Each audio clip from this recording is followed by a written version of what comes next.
Oh, good girl. Good girl. Look what we've got. Yay. Look what we've got. Good girl. Okay, you go find some more. I got to talk to some people. You go find another one.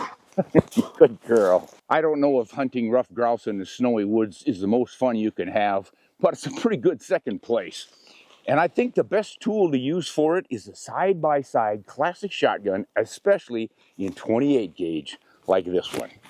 Let me put this bird away and tell you all about it.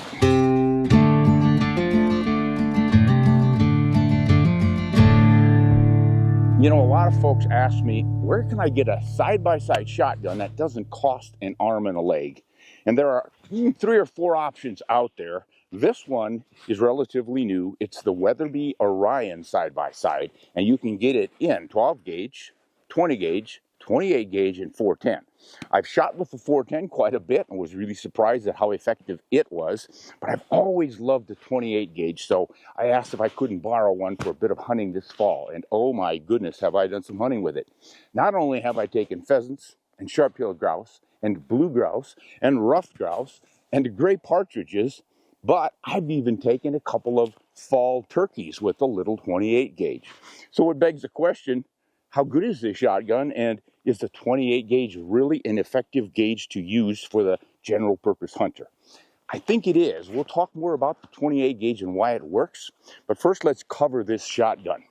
This is made in Turkey for Weatherby to their specifications, and boy, for the suggested retail price, it is really pretty well done, especially the wood quality. They're calling this grade A Turkish walnut. Got some great figure in it you rarely see in shotguns these days. 28-inch barrels. A little bit funky on their chokes. I like the function of these chokes, but that blue end on them looks a little funny on a classic side-by-side. But that's just aesthetics. What I like about these long screw-in chokes is that they not only effectively choke down your pattern without squashing the pellets, so they say, quite as much as the shorter tubes do, longer, more smooth choke. I simply like them because they're easier to get on and off. They stick out so that you can read what the choke is on the side without having to look down the bore for some notches carved into traditional ones. So kind of like that. Now, I think this is the perfect configuration on a stock for an Upland Bird gun. In other words, straight stock English grip. A lot of people wonder, why don't you have a pistol style grip on there or even a half? Well, the idea with a double trigger gun like this is that you can slide your hand back and forth to get the perfect position for your trigger finger.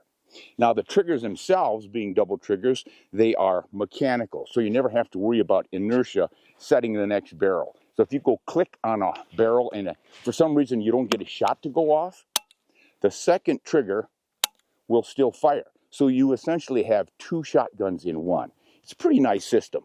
Now, a lot of shotguns, of course, will eject the empties. This is the old-fashioned extractor style. And I actually like that because then I'm not popping my empty plastic hulls around the forests and the fields for littering. I can pick them up, take them home, and reload them. So something to be said for that. Now, the fore end on this one attaches with the old Dealey latch system. You pull the latch down and take the fore end off and take your barrels out for cleaning, all standard stuff. It's a box lock action. Those are considered to be the strongest. The wood to metal fit, some people would say, is not very good. Actually, it is a good fit. It's just proud. Proud, what does that mean? When they have the wood wider or sticking out further than the metal it adjoins, they do that on purpose and they call it proud, so that down the road, if your stock gets worn, you need to refinish it, you can sand it a bit and it won't be below the level of the metal parts where they join up. Now, the rib on this one is called a swamp rib, and it dives down. When you're looking down the barrel, you can see that it's really not there. It's not like a typical raised rib. And I'm not really sure if there's any advantage to that. They say it's better for game bird hunting as opposed to targets, but I never see the rib or even the gold bead front sight when I'm bird hunting. I just see the bird and I throw that gun up, and if it fits, it hits where I'm looking. There's no need to sight. So essentially this rib is merely joining the barrels. It ties them together, and they call it a swamped rib. So you can brag to your friends and say you've got a swamped rib. Swamped rib, that's what I shoot. The recoil pad on this is not very soft, but it's a 28 gauge, hardly has any recoil anyway. You got some fundamental checkering on it, nothing super fancy, but I can feel the grip. I haven't had any trouble hanging on to it all fall. The fore end is called a splinter, but I'm not quite sure. I think it's more like a semi-beaver tail. The beaver tail is the big wide one that sticks out past the barrels. The sliver is usually inside of the barrels, and this one is just about flush with them. But it feels okay. Overall, my biggest complaint about the stock lines is it's a little bit squared off on the edges. It doesn't have that complete round feel that I like in my hand. As again, it's just something small. You get used to it. Certainly didn't have any trouble hitting birds with this, but it's something you might look for. Now, the trigger bow has that extended tang. The metal comes well down through the wrist here, and that helps strengthen the stock against any kind of breakage should you slam it or jam it up against something. I like the tang safety up here, the thumb safety. It's quick and handy to get to, and it helps this gun become ambidextrous. If you're a lefty, you pretty much got the same setup as the righty. There may be a little bit of cast off to this stock, meaning when you come straight down the line, does the stock get pushed off a little bit to the right to accommodate the cheek and an offset of a right-handed shooter versus a lefty. I don't see a lot of it, but then I don't shoot left-handed very often, so I'm not quite sure, but I think a lefty would get along pretty well with this. Now, the downside to this as a 28 gauge is that it's built on a 20 gauge frame, so it's a little bit heavier than it has to be. They claim this thing should come in at about 6 pounds 7 ounces, and I weighted on the old kitchen scale and came in with 7 pounds 3 ounces. So I'm not exactly sure if it's just got more dense wood than the average or what. So it's a little bit heavy for a 28 gauge. I prefer them to be 5.5 to 6 pounds at most. But again, I didn't have any trouble carrying and swinging. It's well balanced here, right where it should be. And it comes up and on to target very quickly. As these rough grouse will teach you, you need to do pretty quickly. So overall, think for the price point, it's a pretty good buy. You might want to consider it. Now, as I said, there are 2 or 3 others on the market. Some of them have more plain wood. Some of them have a little bit rounder grip on them. They'll feel a little bit better. Some of them are quite a bit lighter. But this, I think, is a good contender. If you're looking to get into a side-by-side and to be a snobbish upland bird hunter of the English order, you might want to check out this Weatherby in a 28 gauge. Now, a little more information about the 28 gauge. If I can pull the shell out here. Cubby, where'd you put my empties? Oh, here's some live rounds. Let's pull those out. Here's your 28 gauge, guys. Skinny little thing. 28 gauge, the bore diameter of 0.550. So it's a little more than a ½ inch.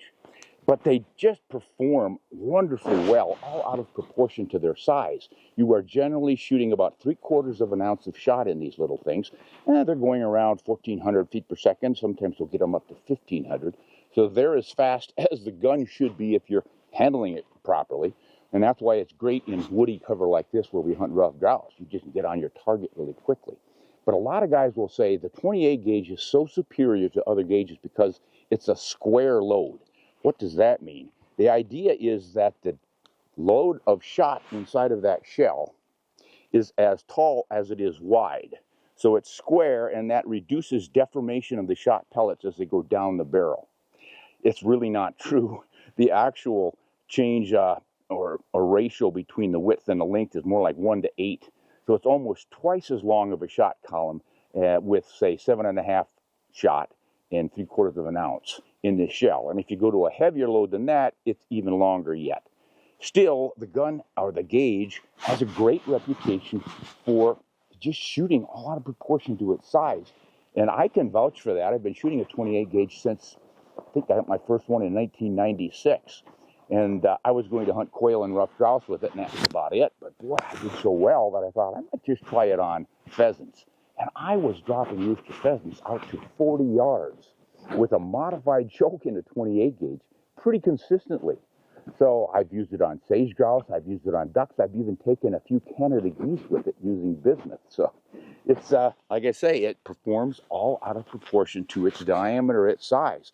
And I think the reason is not so much that square load as it is the light, slim, handy feel of the gun. And there's no fear of recoil. I don't know about you, but when I shoot a big 12 gauge, especially with a 3-inch on waterfowl or turkeys, I just know in the back of my mind I'm going to get a bit of a bite. And I think that influences how I handle that gun. With the 28, I don't even think about it. I just concentrate on bird and I swing and shoot, and that is what a shotgunner should be doing. All your concentration should be on seeing that bird. You don't want to see the bead, you don't want to see the barrels or the gun, you don't want to think about, even subconsciously, think about recoil, and the 28 gauge lets you do that. So I think maybe I'll just shoot once or twice to demonstrate.